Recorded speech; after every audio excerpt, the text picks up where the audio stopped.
Hi everyone, and welcome to today's little stream, show. So today I'd like to sketch and chat about shows.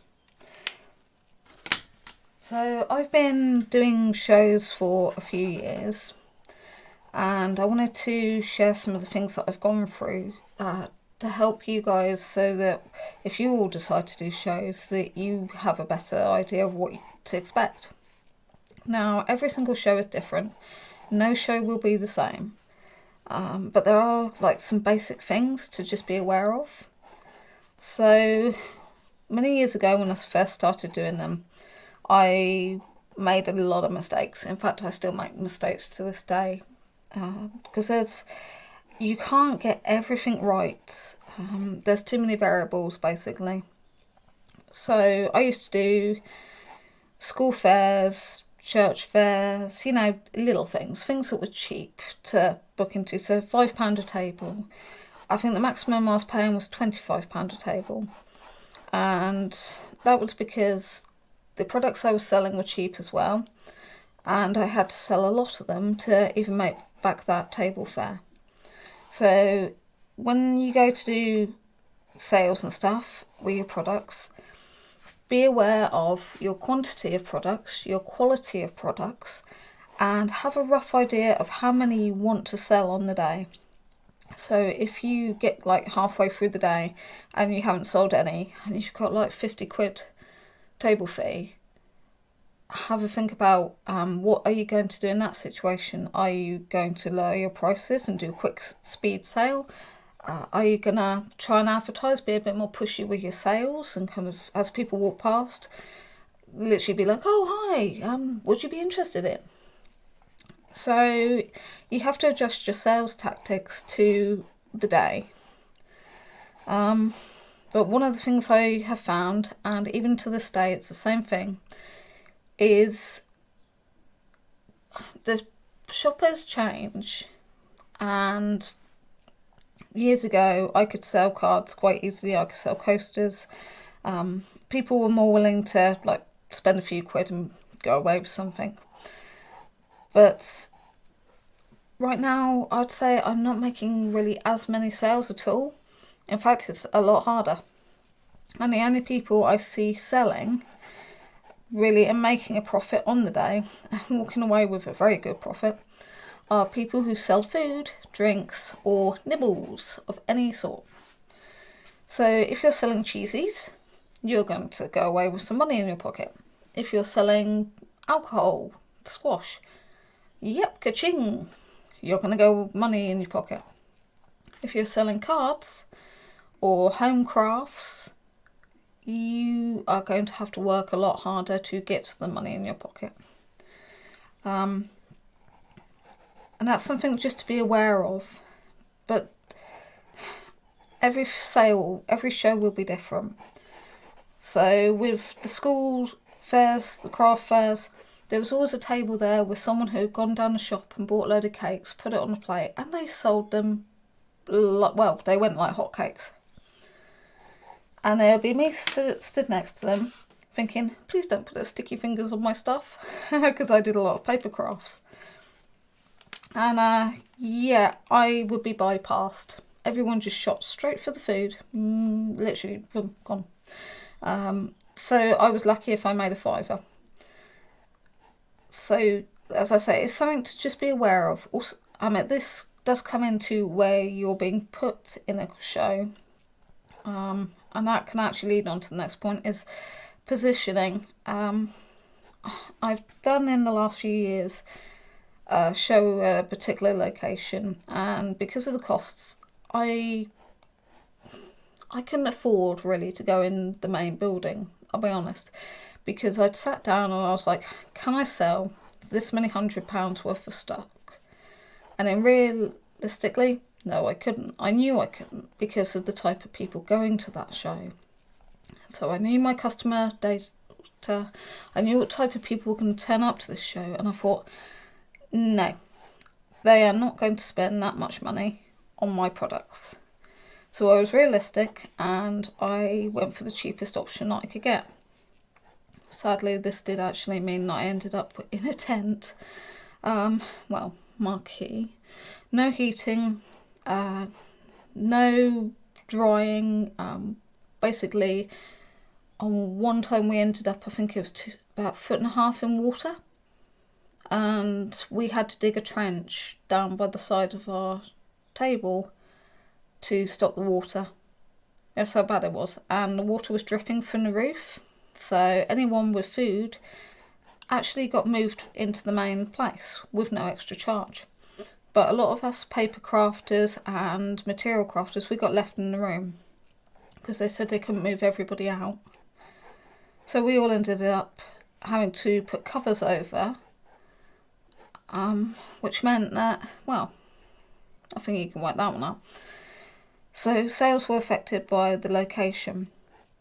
And then in the last year that I did this particular venue, I was put on one side of the marquee, and there was another person doing pretty much the same thing as I was on the other side of the marquee.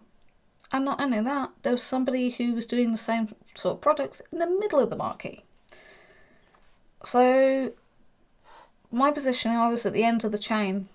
So I knew then that I was not going to make any sales or decent sales for the day, because the customers, the route that they were going to go around, they would see two people who did roughly like the same artwork, the same products as I did, and by the time they got round to me, it was just like, oh look, there's another one. And so that affected my sales a lot. That was a bad venue. Really, really bad venue in truth. So I came away from that venue having learnt a huge amount on that side of things. So now when I book a table, I actually openly ask the question, is there somebody else selling this in this area that I am in? If so, can I please be moved to? I'm much more critically aware. But sensible organisers do actually try and make sure that they've not got duplicates.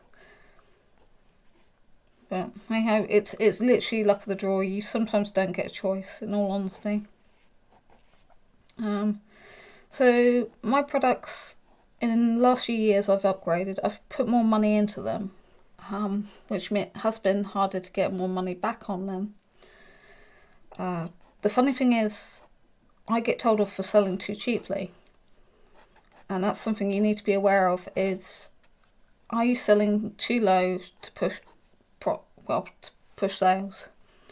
I was selling my cards at £1 each, and I was only paying about 79p to have them made. And I thought that was a fair price, because when you're a small business, or trying to run a small business, you can't compete with the big guns. I can't compete with Clinton's, Card Warehouse, main retailers. There's no way. And why should I charge £4 per card or some crazy price like that? But sadly, I'm having to up my prices because basically all costs are going up right now. And also, it's a unique item. You're not going to find it in Clinton's. You're not going to find it in the Card Warehouse. You're not going to find it in a retailer yet. So it's kind of the sensible costing. So right now I'm upping my costs of my cards because my printer, he's little local guy. He's had to up his costs. So I make sure my prices reflect how much it's cost to make the product and a little bit of profit, without being silly. I met someone I know uses the same person to get their products. They charge like £4.50 a card. I charge £1 a card. But now I've got to bring my cards up to close to that price. I do worry that sometimes it will price me out. So people will buy and say, oh, I can get that cheaper in the shop and that. But they can't because it's a unique item. But it's that principle. So it's just, you've got to be aware of how much you're selling your stuff for at the end of the day. And you've got to be realistic with it. If you're going to a show that you know the minute you get there, you've walked around, you've seen the other sellers, and suddenly you're like, I am not going to be able to sell my products here. Have a think about your prices. Is there anything that you can put on sale? Is there anything you can quickly get a banner up? I always have like flash sale sign, and if I feel things are going really badly, I'll put a flash sale onto one product just to get people's attention and bring them to the table.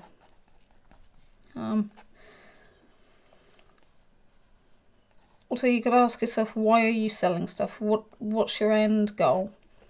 Is it that you want to get your name out there? Which is the reason I do it, is I simply want to get my name out there. I'm not overly bothered about profit. If I come away with something to cover the cost and maybe a little bit extra, that's always good. I just want to cover my costs. But what's your reason for doing the sale? Is it to get your name out there? Is it to make a profit? Have a think about your reasoning. And make sure you're doing it for the right reasons.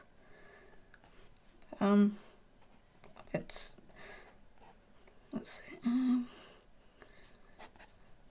And something I must say is the psychology of shows. This is quite a big one, actually.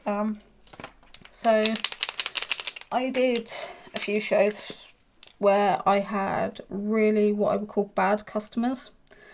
I was having really negative feedback to the point where I nearly walked out the show early. There would have been trouble if I'd done that.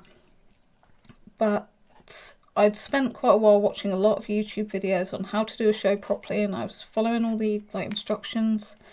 I'd done my table. I really worked hard on the table layout. And the one thing I didn't expect was bad customers. I didn't expect that either. So at shows, you can get different types of customer. You can get the person who's coming to the show to buy. They know they're going to buy. They want to buy. They want to get a unique gift. They're determined. Then you get the customer who's there simply to browse. They have no intention of buying at all. And I mean literally no intention of buying whatsoever. They will not open their purse. They might take some photos on their phone. But they will have absolutely no intention of purchasing anything from you or anybody else in the place. You get this customer when it's very, how do I put it?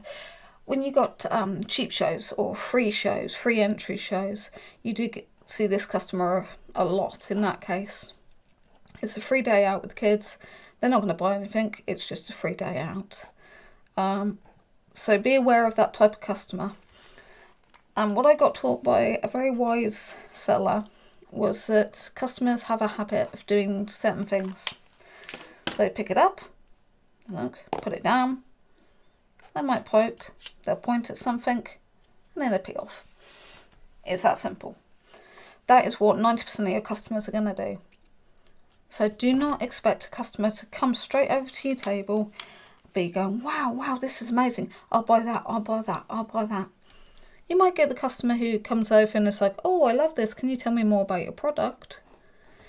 Have a bit of chat, and then suddenly they'll turn around and be like, oh, that's brilliant, thanks. Maybe next time. And they'll walk off. That is very frustrating.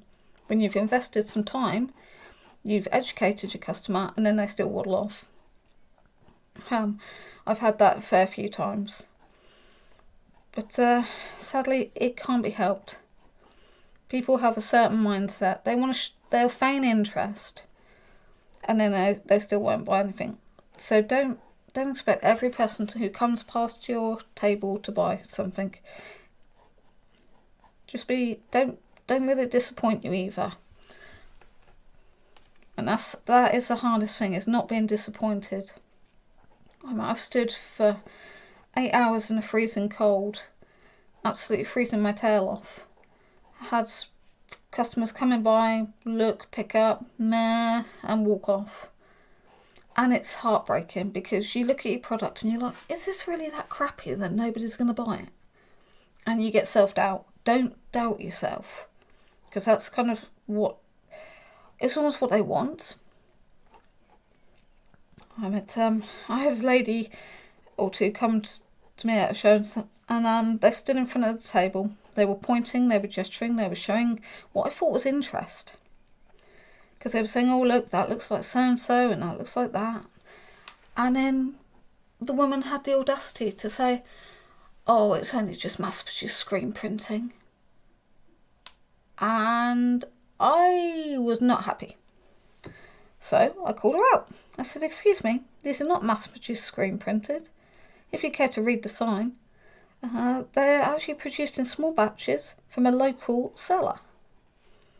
And they're from hand-drawn originals. And she's like, well, I've seen these in the shop. And I said, well, that's going to be hard because I don't sell to retail yet. And she was like, well, it's the same thing. And I felt so insulted. It was like, no. And as I say, you sadly do get customers like this who will just say these really... I don't think they realise that it can be offensive. It can upset you because you just look at your stuff and you think, what is the point of me doing this? I've been standing freezing my tail off and I've not made any sales, and then I get people like that. And you mustn't let them get to you because that's what they're trying to do. I mean, if you get a lot of customers like that and you've got someone with you, take a tea break, take a break and come back to the table fresh. I mean, I've had customers come over, even though my stuff is all fully priced and nice and clear, and so they say, oh, will you sell that for this price? And I'm like, I'm not a bargain bazaar. You pay what's on the ticket. I mean, for me, my main thing right now is a card machine. I can't technically afford one. I can't justify the price of one because I'm only doing currently one show a year right now. So I can't justify getting the card machine. And that does restrict my sales somewhat. But then that's where having business cards, flyers, leaflets, an email address and that sort of thing really come in.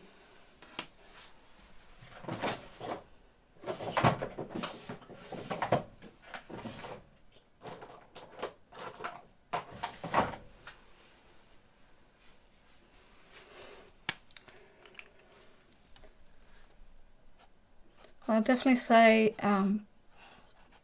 if you're thinking of doing a local show, maybe scout it out. So don't do it the first time. Go there, see who's selling what, how they're selling. Have a chat with stall holders. I mean, that's how I got to gauge quite a lot of shows, was that I literally went over and I said, pardon me for asking, what do you reckon to this show? Any good? And I got some really good honest feedbacks. Some sellers would say, yeah, it's okay, but you need to do this, that and that. And other sellers would be like, in all honesty, I've not sold anything. It's not my type of thing. What do you sell? And you get to talk to sellers.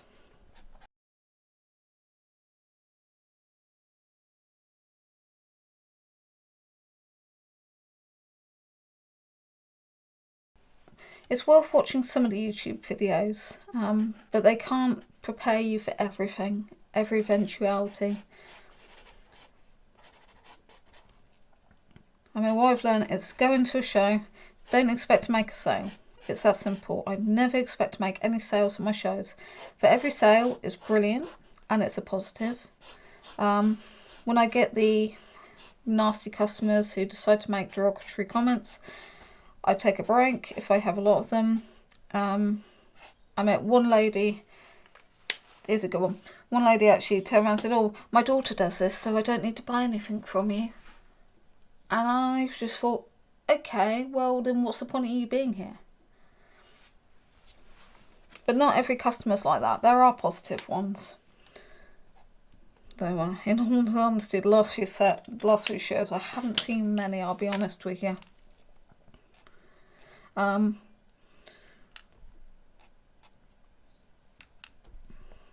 just add that there.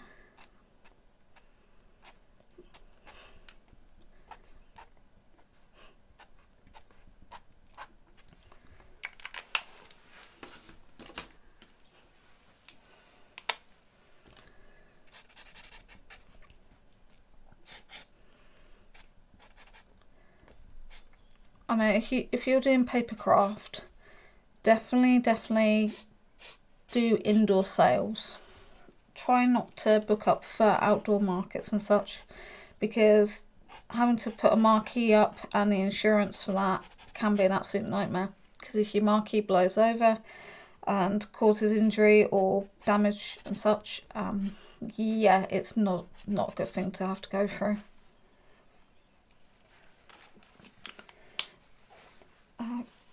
Products, so some products you tend to see and sell at certain times of the year. So like Christmas cards. I sell Christmas cards all year round, as crazy as that sounds, but a lot of people like to get in on the act early. So it's kind of June, July, I'm selling Christmas cards. They go, well, at Christmas though, I don't sell that many Christmas cards because everybody's already got them. So be aware of your product. Is it the right time to sell it? And quite a lot of the time, even if I go to like a themed show, I'll have something for a different season there. So like I say, if I'm doing a Christmas show, I'll have stuff for Easter, for Christmas, for spring, summer, every eventuality. And that just means that I'm covered, so the early birds can get the shopping.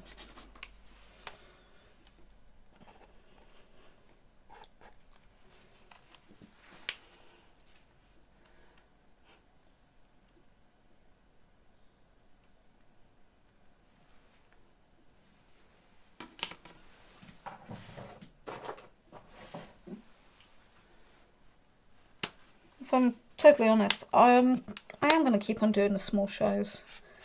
They can be very, very hard, but it's a good way to learn at the end of the day. You do come away learning. If I don't come away with a profit, then I come away with knowledge. But you do need to, like I say, I would definitely scout ahead, go to the shows beforehand, see how the sellers, talk to other sellers, engage and see what's going on, see what people are buying, see what other people are selling, and see would you fit in with that group. Because as I say, if there's lots of food and drink sellers, that's going to be what's going to dominate. You've got less chance of selling handcrafts because everyone's just going to be focused on the food, drink and free nibbles. Also, an odd one, be aware if you do an open air or a place where they allow dogs indoors, be aware of where Fido is. I recently did a show where there was a chap who did woodcraft, and really beautiful woodcraft, and he'd got it on his table, but he'd also got it on the floor in front of his table and along the side of his table. And somebody's Fido came along and cocked its leg on his work. He didn't see it, but everybody else in the room did. And the owner, you could see the owner knew exactly what Fido had done, and they quickly zoomed off. So a load of us went over and were like, look, there's a puddle under here. A couple of the girls got tissue paper, and we got some antibac wipes and stuff, and we went and found the person whose Fido was so naughty. And he did have a chat, and I said, look, you've actually damaged the product, you can pay for it now because I can't sell it.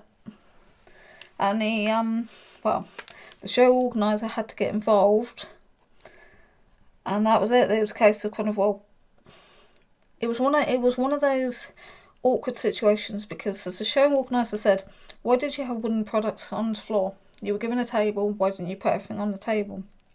But then, as the chap said, he should be able to display his work anywhere without somebody's out of control dog peeing on his work. And the owner said they weren't aware, but everyone was like, yeah, you were, because you saw the puddle, you heard it, you looked down,